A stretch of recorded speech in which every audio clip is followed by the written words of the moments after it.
Pekerjaan rumah atau PR biasa didapatkan oleh siswa sebagai tugas tambahan. PR yang didapatkan setiap siswa berbeda-beda tergantung guru dan sekolahnya. Baru-baru ini viral di media sosial video seorang bocah yang menangis histeris karena capek setiap hari mengerjakan banyak PR.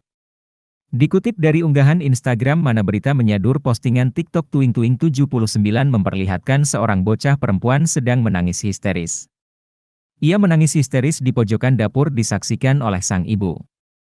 Ia curhat kepada sang ibu karena capek hingga merasa stres dengan banyaknya PR dari sekolah. Sang ibu hanya bisa terdiam membiarkan anaknya menangis. Sang ibu juga dibuat bingung harus bertindak seperti apa untuk masalah anaknya ini.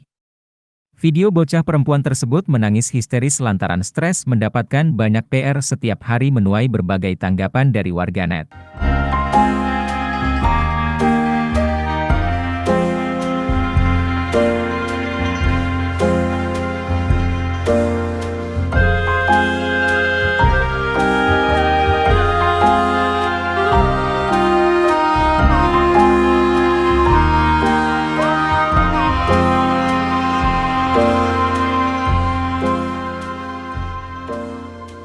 Terima kasih sudah nonton.